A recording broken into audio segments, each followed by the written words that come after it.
Hey, Portland, if you checked your mail today, it may have come yesterday. I don't check my mail every day.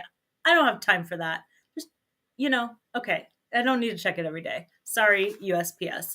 But the voter guide is here. I love the voter guide, and you're about to as well, because I'm going to walk you through all of the adventures and potential futures that lie right here that you have the power to affect. So let's get it. So in Oregon, we are so lucky because we can be the laziest of all the states because they mail us the entire voter guide. We don't have to go searching online and end up on some weird partisan like rabbit hole website. No.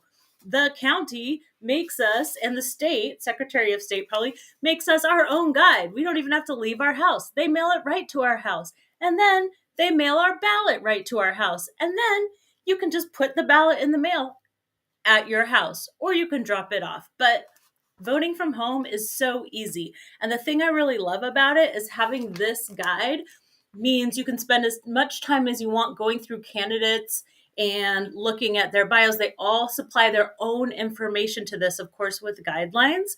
But I'm going to take you through it the way I go through it, just so that you can do that with someone. I think it's really cool. I have friends who will get together with their family, like their spouse, and they'll go through it together. And, they're not necessarily voting the same way, but it's kind of a cool thing to do with the rest of your household.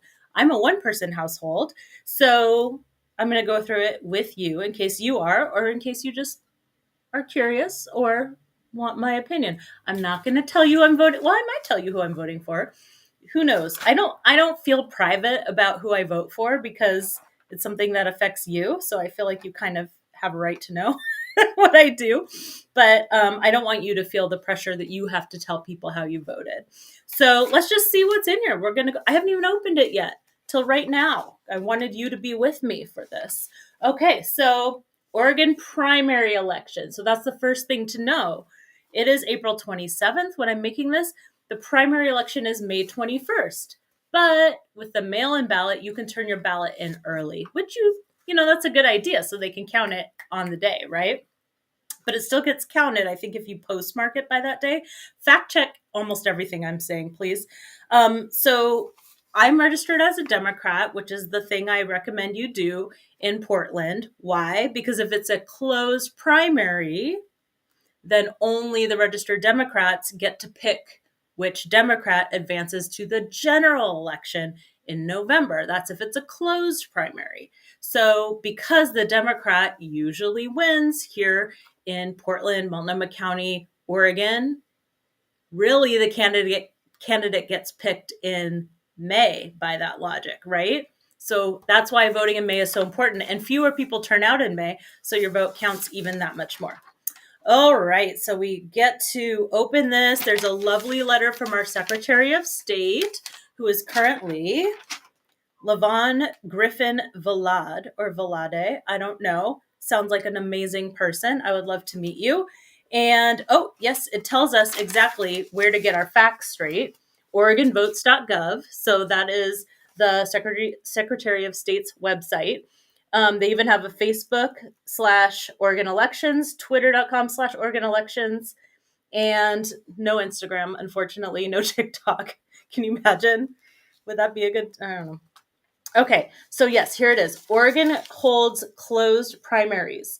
Both major political parties, Republicans and Democrats, have chosen to hold closed primary elections in Oregon. That means unless you're a registered member of a major political party, you won't see their candidates on your May ballot.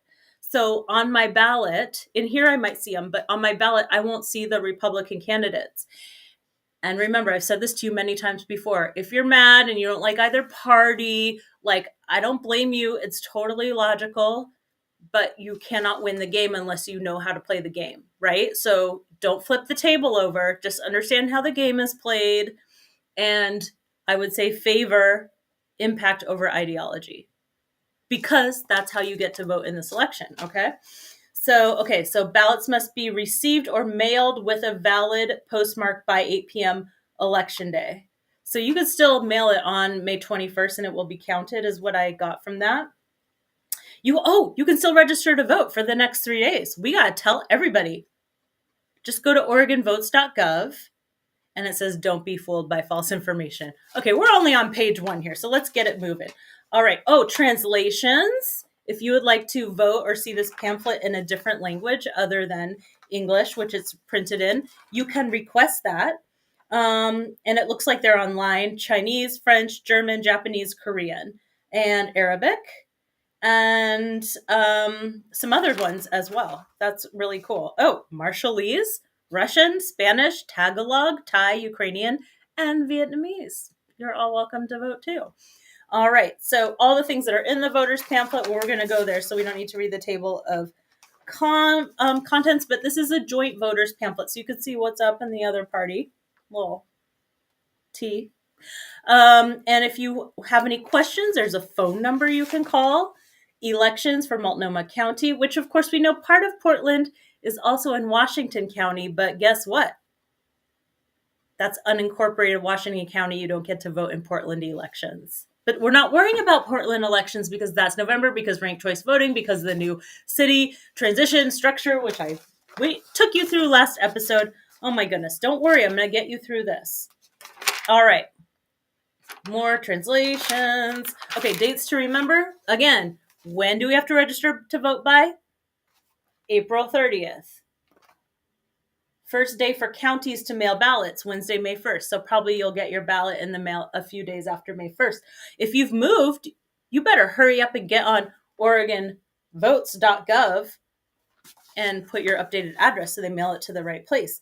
And you can check your registration status and track your ballot at OregonVotes.gov/myvote. Whoa, there's laws about voting.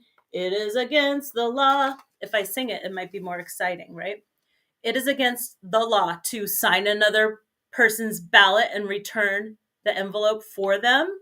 So it doesn't matter if your mom's sick, you don't get to do their ballot for them. Do not sign their name. Illegal. You can't vote more than once. You can't cast a fraudulent ballot. You can't vote a ballot if you are not legally qualified to do so. You can't coerce, pressure, or otherwise unduly influence another voter. Well, am I doing that right now? Let's assume I'm not doing that right now. I mean, like, this is not pressuring. This is like entertaining, but there's endorsing too. So obviously that doesn't fall under that. Okay. You can't deface, remove, alter, or destroy another voter's ballot, a posted election notice, or election equipment or supplies. So I wonder if a few years ago I ripped up my voter's ballot in order to do a really cool newsprint nail manicure, which I'll post a photo of. It's amazing. I hope that wasn't illegal. Oh, you cannot attempt to collect other people's ballots. They're just giving you ideas for crimes here at this point. And you can't establish your own drop site. I feel like they had to make these laws because somebody actually did these things. Okay, so there's drop site safety, so that's good. You can't be intimidated or harassed at that. If you have not seen the last season of Curb Your Enthusiasm, okay, it is all about a voting line, and be glad we get mail-in ballots is all I have to say, or else Larry David might be around here causing all kinds of shenanigans and hooliganism. All right. Voter intimidation, false misleading. Yeah, don't do any of that. And then there's a nice little FAQ here on pages 10 and 11 with all those questions, but I've never even read those pages before. I like to get right into the candidate. We've got a nice little word cloud of vote in different languages. Who does not love a word cloud? Oh, if you are a voter with disabilities, here's some pro tips on how you can, what if you can't sign your ballot and things like that? Because some people can't do that, but doesn't mean you can sign it for them. There are instructions. All right. Ooh, and here's all your rights with voting. I love how seriously they take this. I'm afraid we don't take it as seriously as the Secretary of State and their crew. But you have the right to a secret vote. You do not have to tell anyone how you voted. You have the right to get a new ballot if you make a mistake. So there's a bunch of rights on here. I'm not going to read them all to you, but rest assured you have many rights under Oregon state law. All right, so political party statements, candidate, just kind of like how this goes. And there's a large disclaimer. So it's so large that we probably should read it. Information provided in statements or arguments by a candidate, a political party, an assembly of electors, or a person supporting or opposing a measure have not been verified for accuracy by the state of Oregon. All right, disclaiming that. I don't blame them because people say some crazy shit in these things. Sorry if you've got kids watching with you. I mean, if you have kids watching this with you, they're already asleep. Let's be real. Okay, so the parties get to make a statement. Democratic Party statement, Independent Party. So maybe there are independent people. No, that doesn't make sense. Libertarian Party, if you're into that sort of thing, we can have a conversation about that sometimes. Pacific Green Party, Oregon Progressive Party, Oregon Republican Party, and Working Families Party. Now, sometimes these parties align with each other, as you'll see, but let's just check it out. So it says how to complete your ballot. You don't need to worry about that right now because, well, you may have your ballot when you watch this, but I don't have my ballot yet. They're not going to mail it for a few days. So complete, it's just like those standardized tests in school, like make it obvious who you're voting for, fill it in. You can even write in candidates. Don't do that, my opinion. And, just don't make it clear, right? Ooh, so here's the overview on 2627, like all the candidates, measures, everything.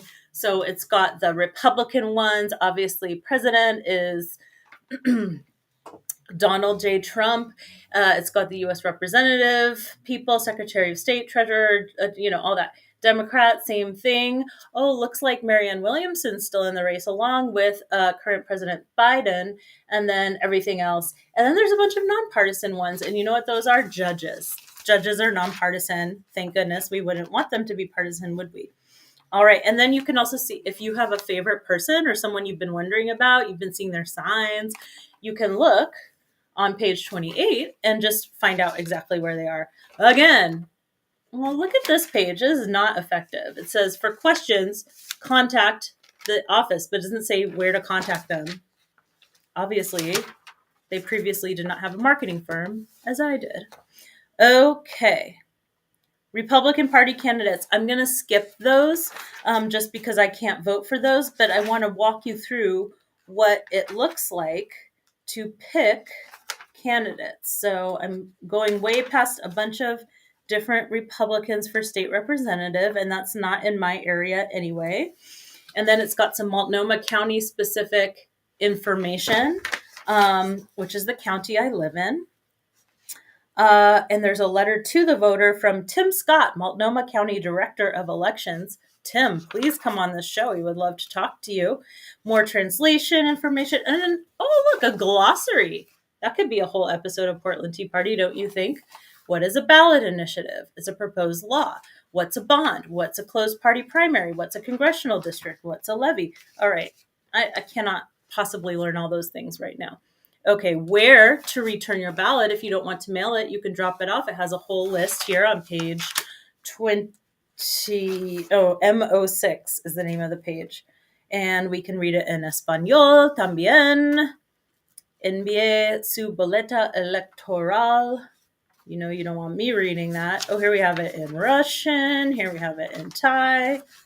Love that. I need more Russian and Thai friends. Wouldn't that be more fun? My life is boring. All my friends speak English primarily. Okay. Oh, a voter registration card right here, in here on M21. They really want you to, oh, here it is in Spanish. Oh, here it is in Thai. Oh, here it is in Chinese. How lovely. Love it. Okay, let's get into it. I don't think I am in District 1, so I'm going to skip Multnomah County Commissioner District 1. I'm in District 2, so let's talk about people that I really would vote for. So it's, I think, I don't know what the order is based on, if it's alphabetical. Probably not, because first we have Jesse Burke, a candidate for county commissioner. And then we have Sam Adams, another one for county commissioner. And then we have Carlos Germain Richard, Nicholas Hara, and Shannon Singleton. They're all running against each other, and those are some strong candidates. I don't know all of them very well, but this is how I'm going to find out. If I don't know all of them, I'm always going to check again. Even if I'm pretty sure who I'm going to vote for, I always read everybody's because I might be swayed at the last minute. So let's just go through Jesse's as an example, okay? Right here, we've got Jessie Burke, and it says her occupation. I know her, so I know that her pronoun is her. So we've got her occupation right at the top. She's a small business owner. Then we've got her occupational background. So here's her little resume. Remember what I told you, like at the beginning of this whole show? Vote for people based on the job they're going to do, not just based on whether you like them. So, what characteristics do you want in that role? You might not love her specific hotel maybe, but you think, hey, running a hotel is really complicated and you need a lot of hustle and those are some good characteristics that I would like. Or maybe you don't like that. I don't know. But be creative in your hiring because she's also supposed to represent the people, or he's supposed to represent the people. So who do you want to represent you and actually be effective at their job? All right, educational background, you can see, and prior government experience. So that's pretty cool. Whole resume right here. Now we get into some editorial, right? We have what she wrote herself, and then what she wants to do, her priorities. So that's all in the first person. And then she's got some bullets of her community accomplishments, and then bullets of endorsements. And that's something I do pay a lot of attention to. You may not, but I'm really curious who has thrown their weight behind somebody. A lot of times it's community organizations, it's other elected officials, and maybe some business owners, and also unions are really big on endorsing people. So if I don't know any candidates, I really look to who has endorsed them, as well as what they have to say in their background. But all of those things are important, right?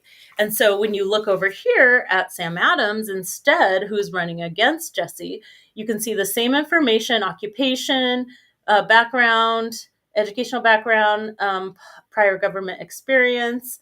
And then he's got his editorial, Multnomah County, let's fix it, da, da, da, da, and what he's going to do. And then we've got, he put some testimonials in here, which is another way to do it instead of the bullets. And then endorsements, who has endorsed him. And then, oh, look, they both have their website for more information, or maybe they didn't have room to fit all their many, many endorsements. So that is what it generally looks like for all these Multnomah County commissioners. What does a Multnomah County commissioner do? Well, we should get one on here and ask them.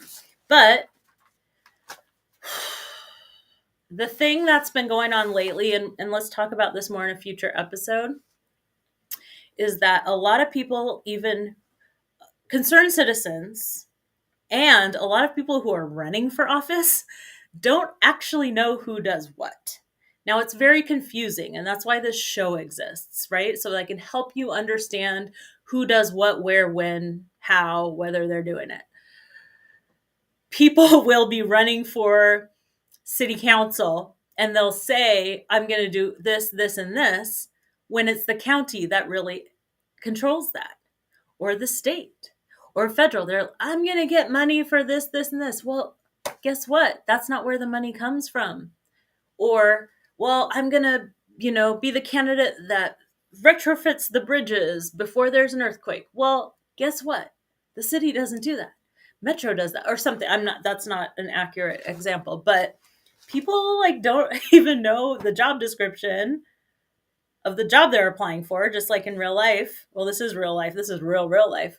Or they don't even know what the company does. Like if you're applying for a job at an organization and you don't even know what the heck they do. I gotta drink some tea. Oh, a little commercial break.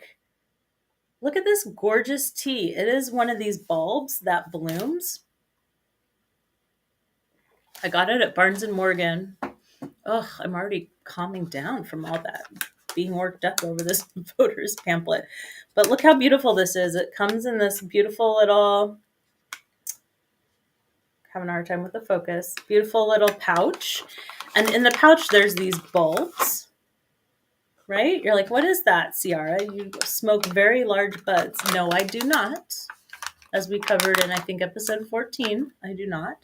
But it blooms when you put hot water into this gorgeous, gorgeous flower. And then you feel like a fairy princess. So that is the level of tea that this voter's guide gets. All right, back to the action. Where were we? We were in Multnomah County. Well, does it change? Okay, we've got county commissioner for District 3, for District 4, for District 6. How do I know which district I'm in?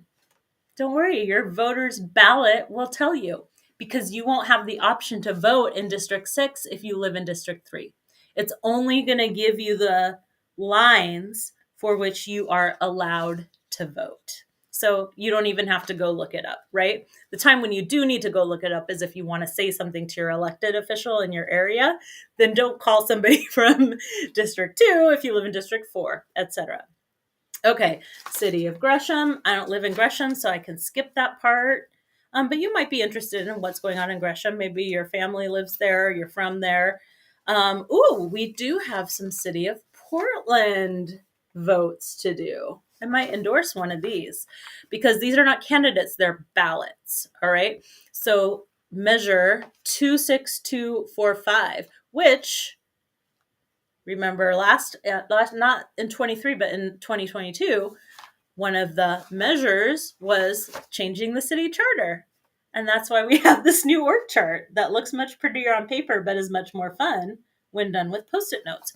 And why we're going to have ranked choice voting and why we now have districts in the city of Portland.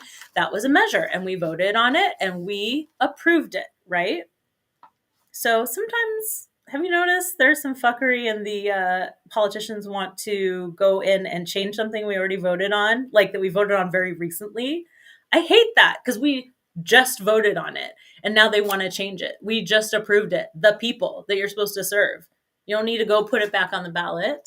You don't need to go in and change it and like try to slide things through the loopholes. This is my sliding through the loopholes move. Don't do that. The voters voted on it. All right. So measure 26245, renew motor vehicle fuel tax for street repair, maintenance, safety. Well, you're like, wait a second. I hate paying taxes. I don't want to renew a tax. But then you're like, I do like street repair, maintenance, and safety. And the question we're trying to answer is, shall Portland renew 4-year 10 cents per gallon fuel tax for maintenance, paving and potholes, and safety, crossings, lighting, and sidewalks? That's a hard one because if I put 10 gallons of gas in my car and it's 10 cents of a tax, I'm paying $1 of tax. But I effing hate potholes and I want the streets to be paved and I want safe crossings and lighting and sidewalks because I want to get killed if I go for a walk and none of these things are in place. And I don't want my car getting in a pothole, right? So those things take money, and the way they get the money in part is through this fuel tax. Okay, so what it does is it explains exactly where the money would go. So I appreciate that they said this is where the money goes exactly. And they explain it. They explain what they mean by street repair, safety, community street services, that it's the same tax rate as before. It's just renewing it because it expires. And then, oh, this is cool. There's arguments in favor and against. So organizations looks like have submitted support. So the City Club is arguing in favor. Workers of the employees union, municipal employees union, Leuna 483. I'm not familiar. Here's somebody, Friends, 1000 Friends of Oregon. And there's a union too. Oh, wait, this is from a bunch of people. So this is kind of cool. There's a coalition. Here's an argument in favor, and it's by 1000 Friends of Oregon, a union, Amalgamated Transit Union Local, Apano, Bike Loud, City Club. So, you know, all this, more in favor, more in favor. Whoa, we're still going. These pages are all in favor. Who says no? So there's a couple statements in opposition. Taxpayers Association of Oregon and Taxpayers Association of Oregon. So I might go in here, and if I am like really into the Taxpayers Association of Oregon, I'd probably be swayed maybe by them. But then I look over here and I see who else is endorsing or in favor of this. Lots of organizations. And full disclosure, PBOT, the Portland Bureau of Transportation, that this supports their work. And the Street Trust, who looks like they are arguing in favor of it too. Those are both clients of my company. So obviously I'm going to vote for it because the dollars circulate. But also because I want good street. And to me, like 10 cents per gallon is like not a huge deal to me for that payoff, right? If it was for something silly, like they all wanted like cool hats that say transportation in neon green, I would not vote for that. But I would like safer streets. I would like fewer potholes and better crosswalks. See, this is pretty easy, right? Why don't you read your voter's ballot? It's so easy. Why don't you register your vote? Ooh, Metro. Metro's got some ballots. What's Metro, you ask?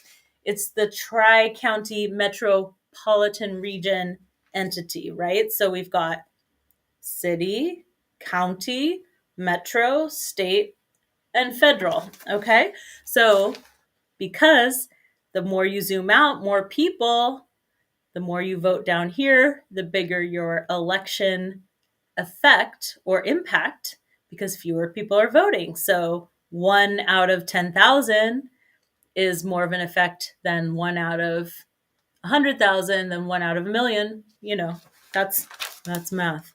Are there more people in the county than in? Yeah, because Gresham. I think Gresham's in the county, yeah. So Metro looks like it's got something about, bonds to protect animal health, provide conservation, education, increase sustainability. So at first you're going to be like, animals and the planet. Oh, of course I want to conserve them. But I'm going to find out what this is really about. Are they just saying, so it's, shall the zoo protect animal health? Save water, energy. Okay, yeah, of course they should. But what's it going to cost me? So I am, $380 million, but I'm going to split that with all of you. So it won't cost me that. So we see the argument in favor is, of course, the zoo. Yeah, of course. A tourism advocate, Yang. Oh, he works for Travel Portland, but I don't think Travel Portland endorses. I don't think they're allowed to, but I could be wrong. Some people from Africa. I'm going to guess here's a lot of volunteers from the zoo. Argument in opposition. You got to see page M65 because this person says, monkey vote no. I love it. You can write one of these and you can write, maybe someday I'll write one that's a rap. Or a poem of some sort. Then we've got Portland Public Schools, right? And levy to renewal to maintain teachers and classroom support staff. Yeah, obviously Portland Public Schools got some stuff. Now we've got Tualatin Valley Fire and Rescue. Doesn't apply to me because I don't live in that district, right? Tualatin Valley is the west side. Urban Flood Safety and Water Quality District. Not totally sure. I think so, but again, I can just wait till my ballot. If my ballot has a space for that, then I'll vote for it. If it doesn't, don't have to worry about it. So that's end of Multnomah County. And now we get into federal. So we can skip Republicans. And now we get over to a Congress. So in my district, there's going to be a new congressperson because Earl Blumenauer is retiring. And so we've got people running for his position in the Democrat side and in the Republican side. So I'm going to have to pick between 5 people for that. I haven't chosen yet, so don't try to get me to say. And then we've got, another district that's also voting for Congress, it looks like. Secretary of State, very important because you get to write the intro letter. If I could have a job, I think it would be Secretary of State. I think that would be super cool because, I care about people voting and I care about like business and stuff and they get to help with that. So that's a cool job. So I'm going to care a lot who does that job because It sounds like a cool job. And then we've got Attorney General. Whoa. But no governor this year, right? We just got Ms. Kotek, Governor Kotek, so we're good. We got some state senator races, state representatives. I don't think I have any, but then there's all the judges. So the weird thing about judges is since they're nonpartisan, you can vote for whomever, but a lot of times they don't have any competition. So something I do there is if I'm like, yeah, they sound fine, I vote for them. But if I'm like, if they didn't even try, like they didn't even send in a statement, or they clearly didn't try, like on a dating app when people don't fill it out, which is very prevalent. Like, it's like, how much do you want this? Can't even bother to submit? No, I'm not voting for you just because your name's on the ballot when you didn't even put in effort toward me, the citizen. So is that all? Let's make sure there's not an appendix that I'm missing. Okay, more judges all the way. Oh, wait. Oh, district attorney, kind of a big one. So that's on the last page. Don't forget them. And then there's some more fun facts. Yet another registration ballot. Boom. Don't look at my address. Oh, it's not. My address isn't on here. What a wonderful, wonderful day. Our pamphlets have come in the mail. Our ballots are going to come probably next week.